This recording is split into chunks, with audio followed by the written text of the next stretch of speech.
Are we on our chapter set? So, chapter 10 problem set number 2. That's funny, I did that twice. Okay, number 37. 37 is our first one.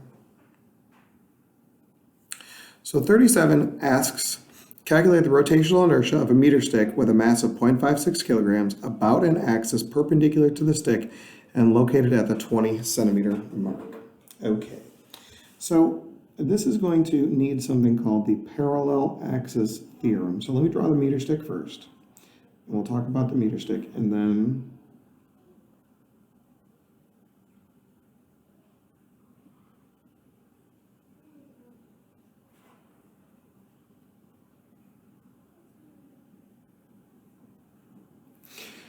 so here's our meter stick. And one of the things we know about a meter stick is we're going to use it as a uniform rod. And when you pivot it around its center,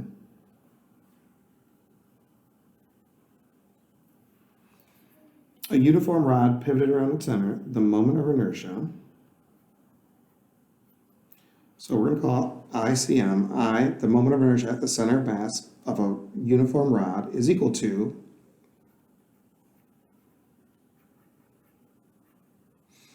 1/12 ml squared, where m is the total mass and L is the total length. Now, hopefully in class we've already talked about how to come by that. If not, you could have looked it up. It's in chapter 10. But this is one of the things you're going to need to know, because what they want to know now is not if it's pivoted here, but located at the 20 centimeter mark. So if you pivot this one, it's just going to spin around here. But what if you pivoted it at the 20 centimeter mark? So let me draw another meter stick over here and we'll see how they relate.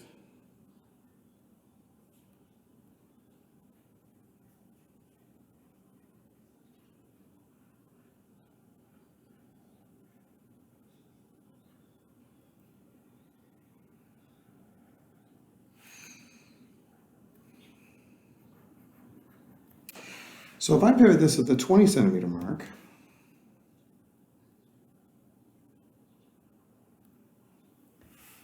this is obviously going to spin a little bit differently. This one, as it spins around here, the mass is distributed evenly on both sides, and there's not as much mass away from the center. This one, as you spin around, you can see that a lot of this mass is pivoted very far away. And because in general, when we talk about moment of inertia, it's somehow equal to all of the mr squared pieces added up. Because r is squared, the radius makes more of a difference. So in order to figure out the moment of inertia of this guy, we're going to have to use something called the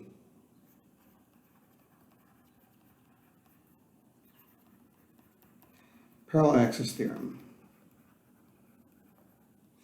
And the Parallax Theorem allows us to figure out what the moment of inertia is through a different axis that's parallel to the center of mass axis. So,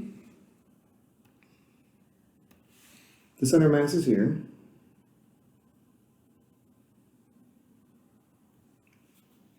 Parallax Theorem states that if I want to find the moment of inertia of this new axis here, I'm going to take the moment of inertia through the center of mass, and I'm going to add on this term, which is called mh squared, where h is the distance from the center of mass to my new pivot point.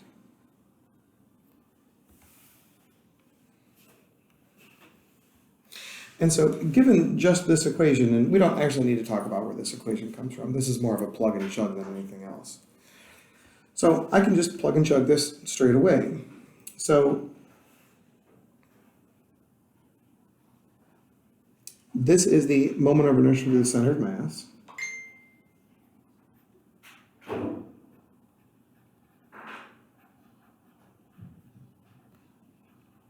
Now, it has the same mass. But what is my h value in this context here? It says it's located here at the 20 centimeter mark, but how far is that from the actual center of mass? That would be 0.3 meters, because it's 30 centimeters, because it's 50 is the total. This one's at 20, so we're left with 30.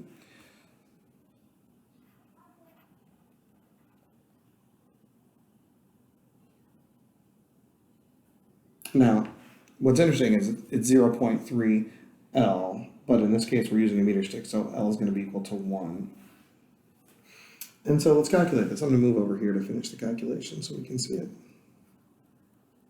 All right, so it's 1/12 m, which is 0.56 kilograms, times 1 squared, plus m, which is 0.56 kilograms, times 0.3 times 1 squared. And now we can just plug and chug it.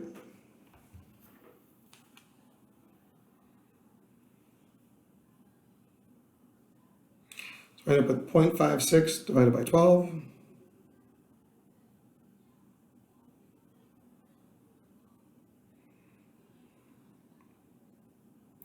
I'm going to add that to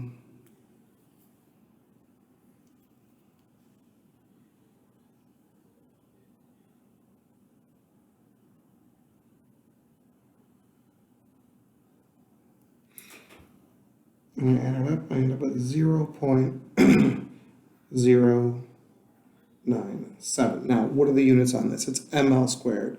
So kilograms times meter squared. If I come up here and I just look at this one, let me just plug and chug this real fast. It's not part of the problem, but if I put this in here, 1/12 ml squared, so mass is 0.56, radius is 1 squared.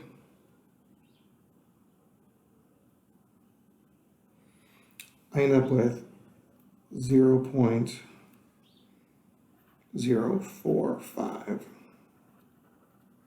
So what I'm noticing here is that by moving my pivot point farther toward the edge, I'm taking more mass and putting it out at a larger radius. And it turns out that my moment of inertia increases also. So the farther out from your pivot point your mass is, the bigger your moment of inertia, the harder it is to get something rotating. And once it's rotating, the harder it is to bring it to a stop. All right, let's look at the next one. This one looks like problem 41.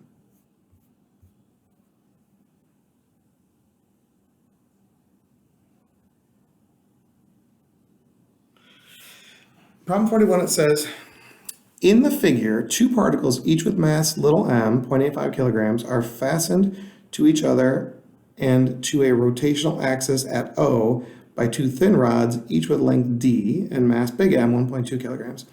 The combination rotates around the rotational axis with an angular speed of omega is equal to 0.3 radians per second, measured about O. What are the rotational inertia and the kinetic energy? The kinetic energies, we're going to get that later, okay? Because if you want to find the rotational kinetic energy,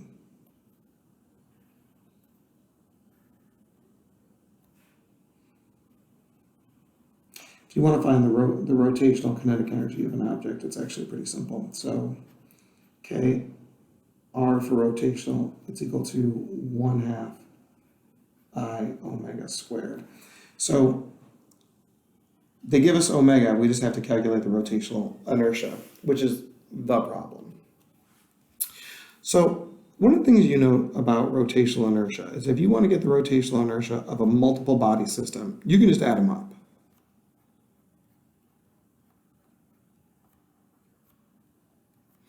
So if we can get the rotational inertia of each piece of this, then we should be able to get the total rotational inertia. Now, the way they set it up, they're implying there are 4 pieces here. I'm going to use a little trick, and I'm going to say there's only 3 pieces. So to get the total rotational inertia here, I'm going to say, we're going to call this one ball 1, we're going to call this one ball 2. So I'm going to get the rotational inertia of ball 1,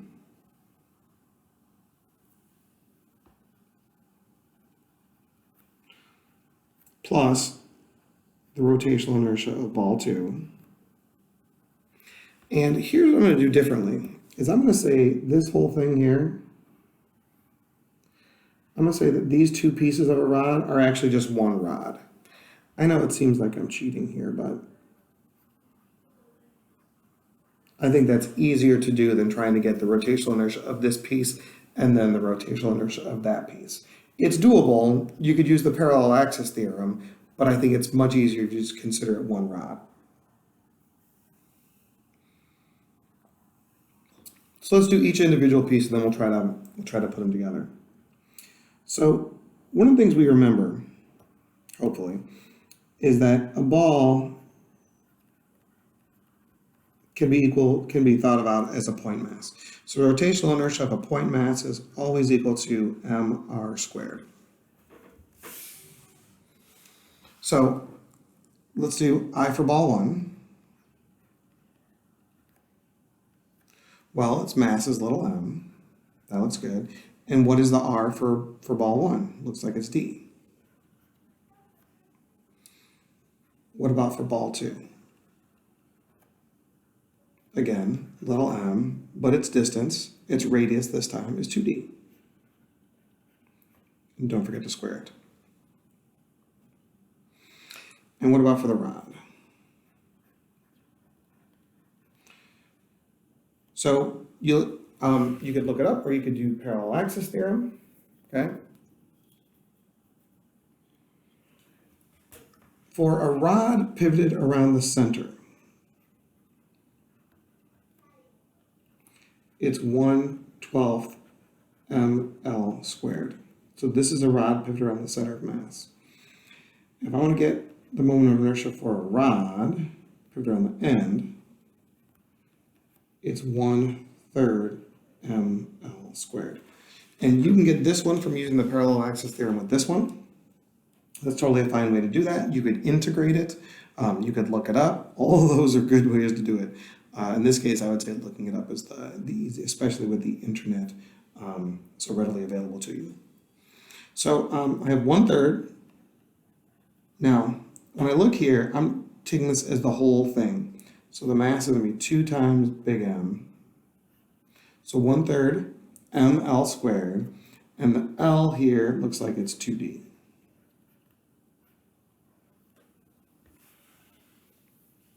So I have the moment of inertia of ball 1, the moment of inertia of ball 2, the moment of inertia of the rod, which I'm considering both pieces. Just a quick aside, I'm going to say moment of inertia because that's the way I learned it, but they're going to say rotational inertia in the book. Either way is fine. So let's put them together. So the total moment of inertia then is going to be equal to, first ball, md squared, plus, this is going to be 2 squared is 4, so 4 little md squared, plus, so I have 1/3 of 2 times 4, because 2 squared is 4, so this looks like it's 8/3. Oh gosh, what the heck was that? Okay, that's enough of that.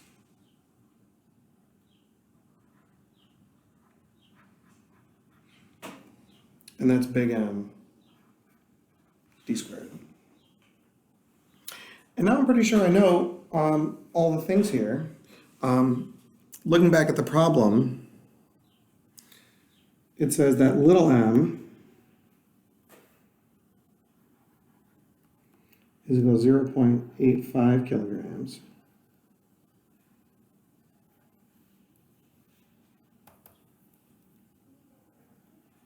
And that big M is equal to 1.2 kilograms. And D is equal to, so it says 5.6 centimeters, so 0.056 meters. So let's plug and chug this. I'll do it right here.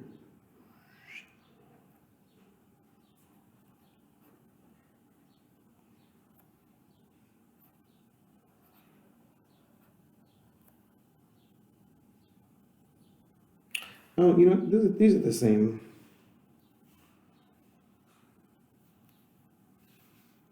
That's silly. this is 1 md squared, this is 4 md squared, so I'm going to go with 5. I'm going to try.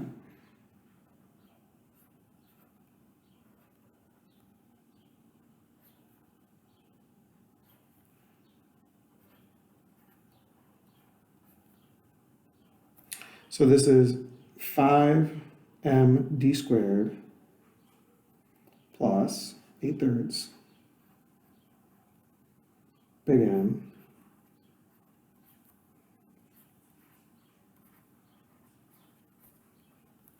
and again, this is, I could have simplified this because there's d squareds in both of these.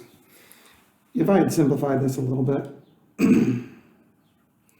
we could have rewritten this as I is equal to, basically we have 5 little m's plus 8/3 of big M times d squared.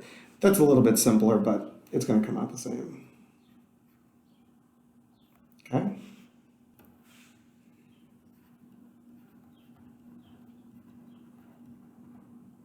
So it's 0.023 kilograms times meter squared.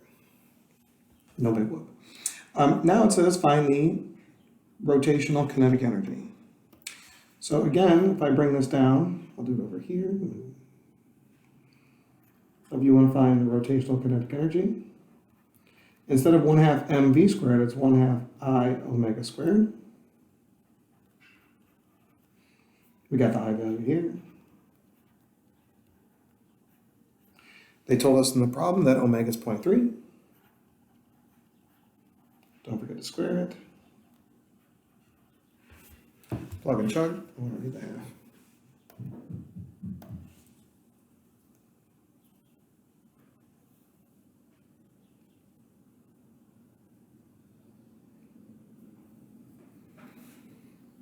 I got the rotational kinetic energy 0.0034 joules. Chances are the textbook answer will be in millijoules, so 1, 2, 3, maybe 3 or 3.4 millijoules, but that's a good answer. All right, let's look at 47.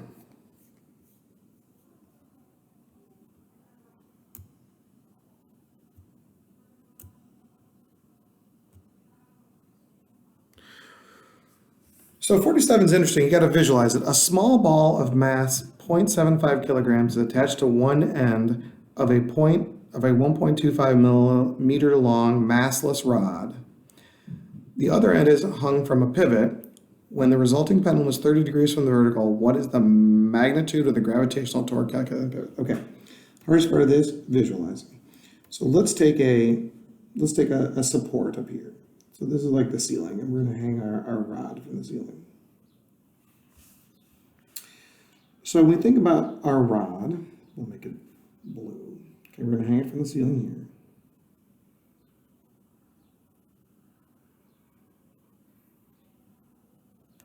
And then we're going to put our ball on the end.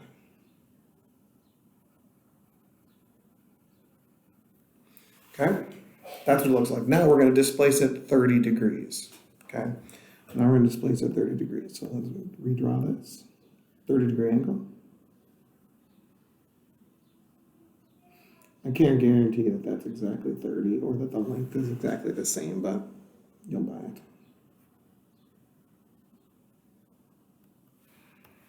Put the ball back on the end. So it wants to know what's the gravitational torque on this. All right. So one of the things we're going to need to do is we're going to need to draw the forces, because we need to know if there's a force, because the force will supply the torque. And let's say that the Earth pulls this straight down.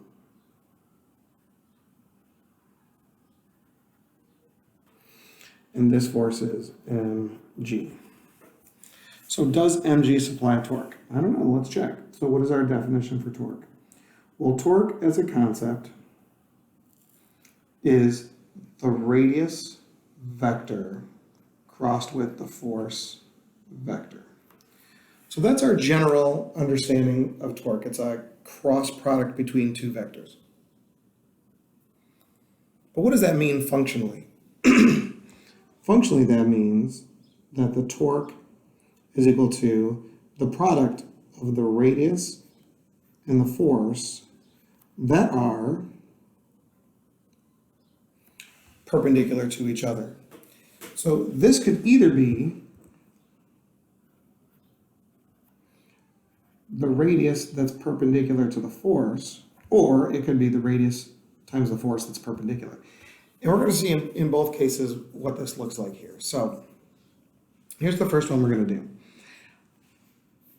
This length here, this length right here, represents our radius. Okay, so this length right here. So if we make this the radius vector, I'm going to look at my force vector here, and I'm going to break it up into its component parts that are perpendicular and parallel.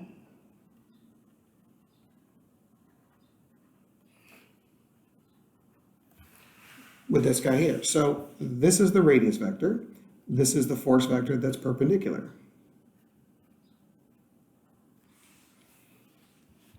So that'd be this one here. So the radius is my full radius. It's actually the length, I'll call it the length, that's fine. So it's the length of the string. And then what is this? Well, this is a 30-degree angle here, so wouldn't this also be a 30-degree angle there? So there's going to be mg sine, and I'll call it theta. So that is the swing angle. We'll make it general. So this is how we're going to calculate this one, which I think is cool.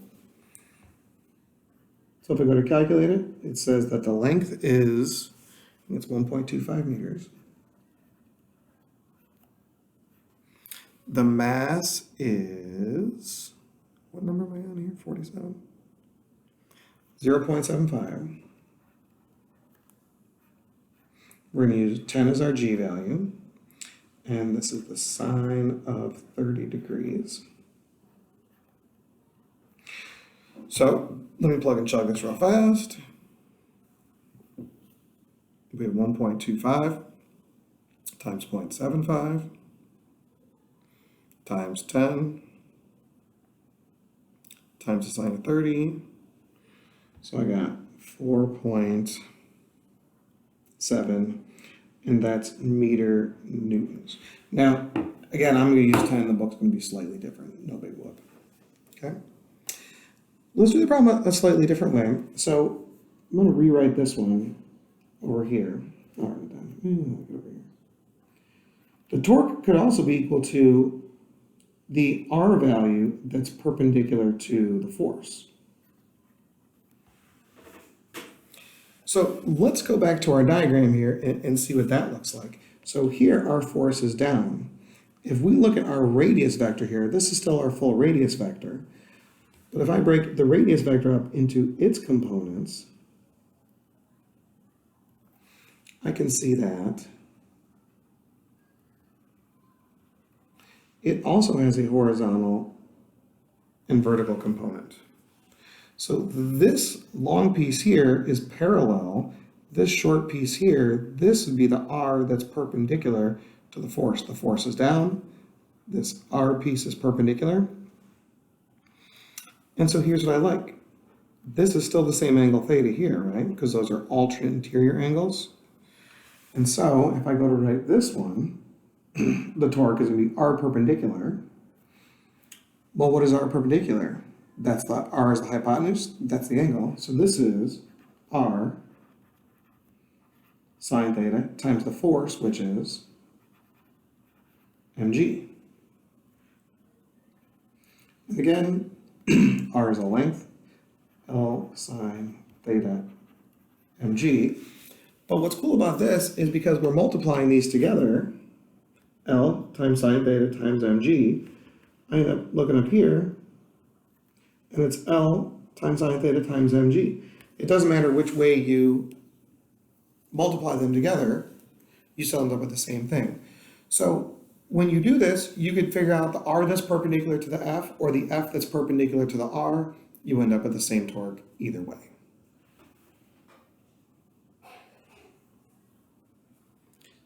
This next one is actually an important problem, one that you're 100% going to need to be able to do. Because what it does is it asks you to figure out the torque and the force in the strings, and it's one of these all-encompassing type problems. All right, so let's do it up. This is number 51. It says, block 1 has a mass of 460 grams. So I'm going to write these down just so we remember. I'm going to work in kilograms, 0.46. M2 is 500 grams, so 0.50.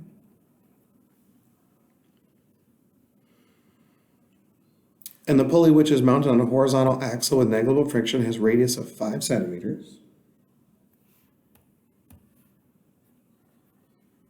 Now, I'm going to write 0.05 meters.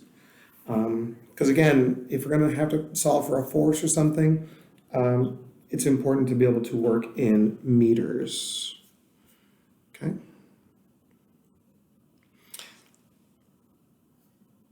So it says, ooh, hold on, I gotta read it. When released from rest, block 2 falls 75 centimeters in 5 seconds without the cord slipping on the pulley. Okay, this sounds like a kinematic type situation for me here. So we're gonna talk about block 2.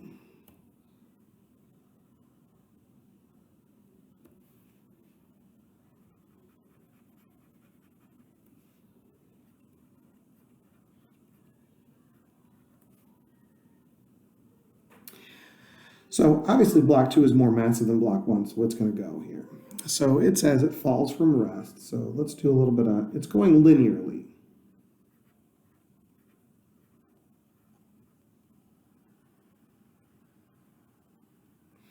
It says it falls 75 centimeters, 0.75 meters. Falls from rest. We don't know how fast it's moving at the end. In 5 seconds. Can we figure out the acceleration? Let's try.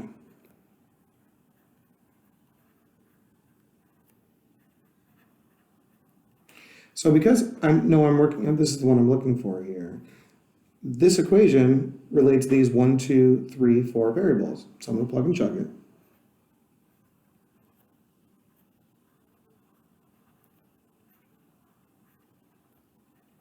Luckily it fell from rest. So when I plug and chug this,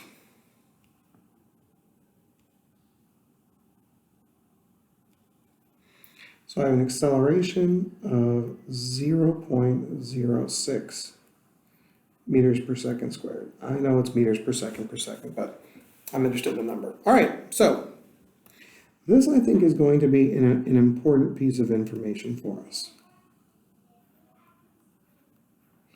Because this one is accelerating down, and this one is going to be accelerating up, but because it doesn't slip on the pulley, they have the same acceleration, and this is also going to give us a piece of information. So consider this point right here. It has some acceleration in this direction that's the same. Now, its angular acceleration is going to be a little bit different because those are related slightly differently. Ugh, that is ugly, sorry. All right, so this is going to be important. Keep that in mind. What is the magnitude of the acceleration on the blocks? Got it. What is the tension T2? So let's look at block number 2 over here. If I draw the force diagram for block number 2, well, we know that the Earth is pulling down on block 2. That's M2G. And then the T2 is pulling up on it. But here's the thing. It's accelerating down, so this one is more downforce. So if I write a Newton's second law statement, I know that the net force on 2 is equal to mass of 2 times acceleration of 2. The net force is equal to m2g minus t2. If I set these two things equal,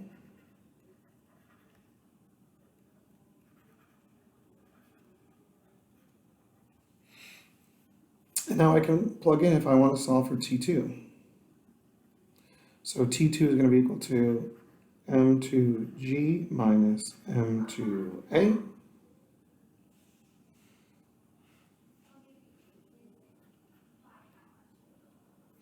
So t2 is going to be equal to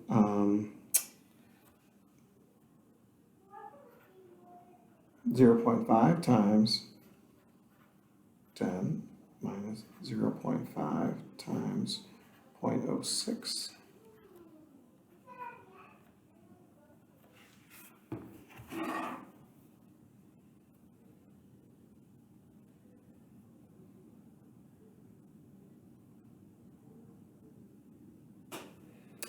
And I got 4.97 newtons. Now, that makes sense to me because this is 5 newtons down and this one's 4.97. So it's a little bit bigger. It's giving us a little bit of acceleration.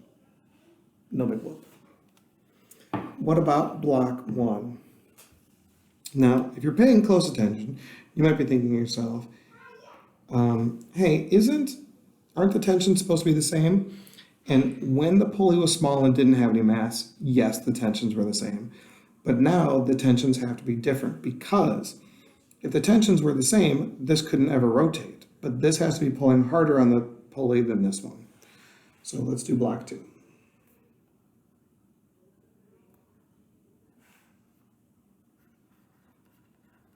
Well, it's actually block 1, but the second one we're doing. Okay, if we look at the forces, we know it's accelerating upward, so therefore T1 has to be greater than M1G. So we can go with the same kind of statement. The net force is equal to M1A. The net force is equal to T1 minus M1G. Set them equal to each other. M1A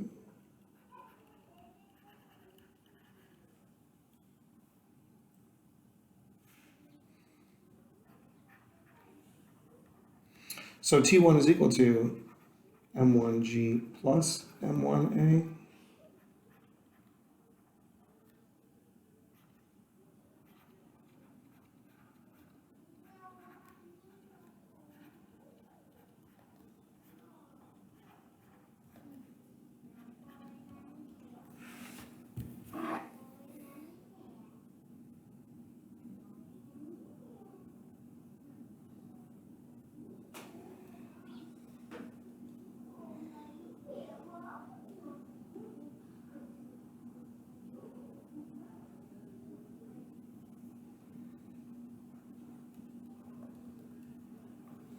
And I got 4.62 newtons, which makes sense because this is 4.6 and this is just a little bit more.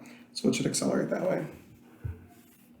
And the last part says, what is the magnitude of the pulley's angular acceleration? So we remember back to our original understanding here that if the pulley were to rotate through some angle, for example, we know it would go some distance here.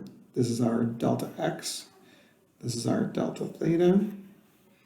And so we remember that delta x is equal to delta theta times r, which means that linear velocity would be angular velocity times radius, and linear acceleration would be angular acceleration times the radius. We know because we calculated earlier, okay, that the linear acceleration is 0.06. So if you want to get the angular acceleration, you can take the linear acceleration, divide by the radius. So I have 0.06. This is why we had to work in meters.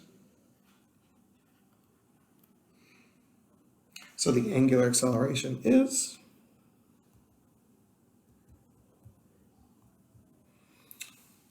1.2 radians per second. And the last part says, what is the rotational inertia? Okay, what is the rotational inertia? So in order to get the rotational inertia, we have to apply Newton's second law just for the pulley itself. So let me get rid of a little bit of this stuff here.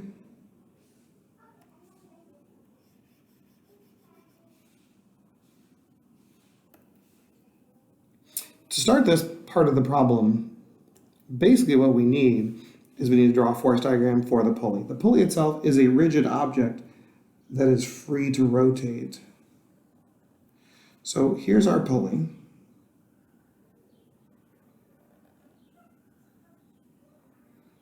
Now, we know it's supported vertically, but that force isn't going to create any torques anyway.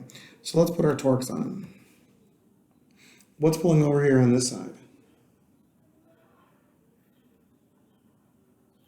This is our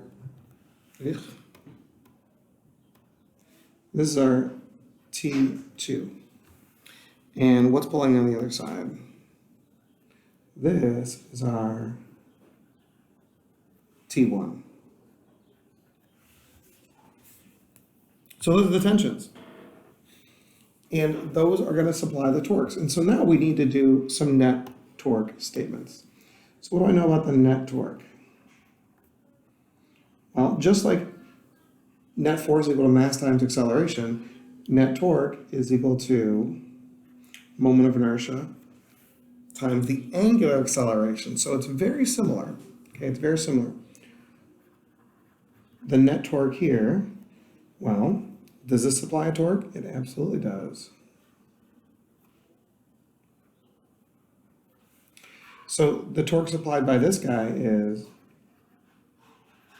RT2, and this one is RT1.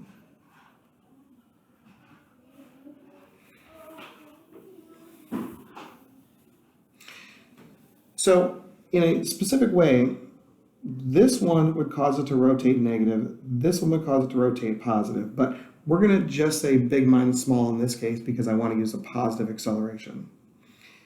We could do the unit circle way, but then this value here would end up being negative. So let's just simplify it a little bit. Set these two things equal to each other. I'm going to actually factor an R out of this.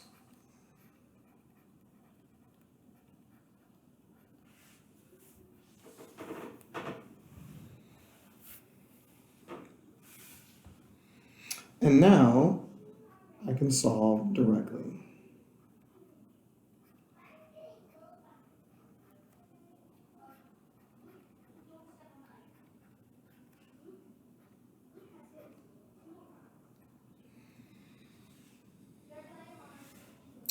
The radius was 0.05. The angular acceleration is 1.2.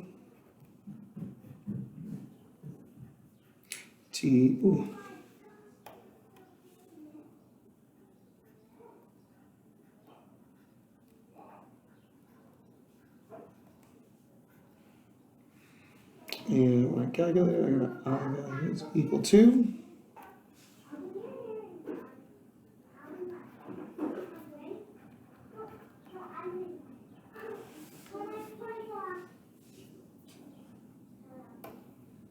one more. All right, last one here, 63. It says, a meter stick is held vertically with one end on the floor and then is allowed to fall. Find the speed of the other end just before it hits the floor, assuming that the end of the floor does not slip. Okay, so this one's actually a little hard to draw. Let me see if I can draw it real quick. So let me put the floor in.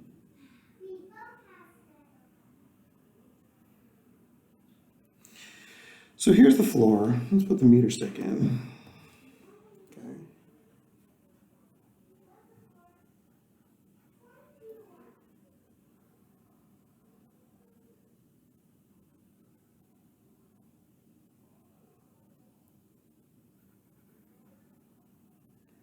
So what's going to happen is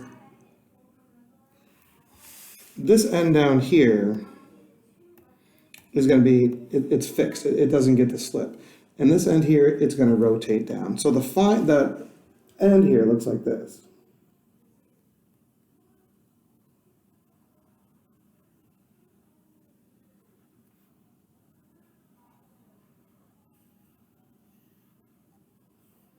And then it falls, the end falls this way. And this is actually what we're interested in. It says, what is the speed of this end of the meter stick when it hits the ground? So we want to know how fast it's moving. What is this V right here when it hits the ground? Because it falls all the way down, right? I mean, think about speed. Let me draw a nice curve here.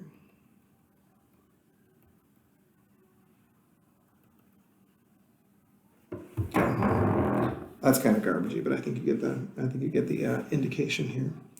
So what we need to look at is like really what's happening even in the middle here. So this is cool because it's a conservation of energy problem. And what's not super obvious is in order to do the conservation of energy problem, we actually have to think about the center of mass of the meter stick, which is really interesting. So let's think about the center of mass of the meter stick here. And what's the energy situation? Well, as it falls, I know that you have the initial energy has to be equal to the final energy. Well, what's the initial energy situation? It's above the ground, but it's not moving, and there's no springs or anything. So it's all gravitational potential. As it falls, all that gravitational potential gets transferred into kinetic. We're just focusing on the center mass right now, and then we're going to see how that relates to the rest of it in a second here. So this is mgh. Now, what do we have on this side? Well, we could think about the center of mass, but let's instead consider the meter stick as an object that's rotating. And all this gravitational potential energy goes into the rotational kinetic energy. So this is then 1/2 I omega squared. And that's the difference in this problem is we can use the center of mass to think about the gravitational, but it's not just the center of mass that's moving. The whole meter stick is rotating. So let's look here. It is a meter stick, again, that's pivoted at one end. We saw this earlier today. So I is going to be equal to 1/3 ml squared. This is, again, is something you can look up, or you can calculate, or you can use the Parallax Theorem. Either way, that's a 3 by the way, either way you can put this in here. So let's plug and chug for a second. What is the h value here? It's got to be L over 2, right?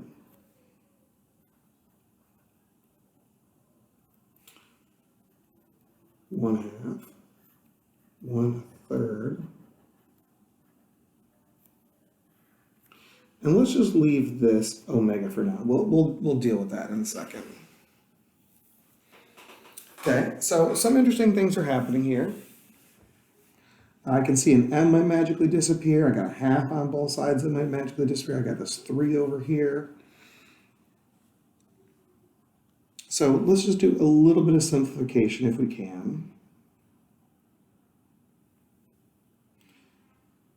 So I still have a G. This L is going to go away for sure.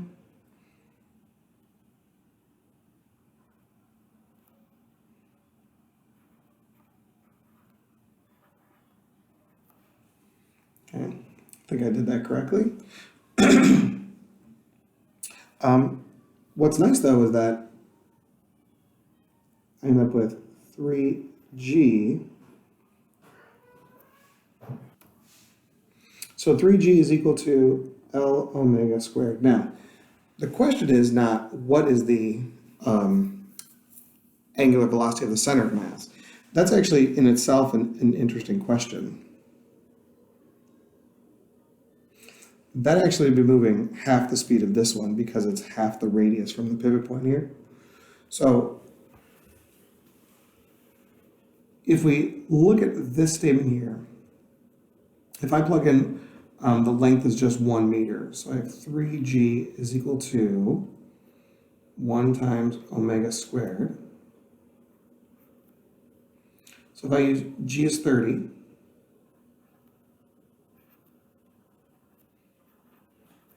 So the omega value is equal to the square root of 30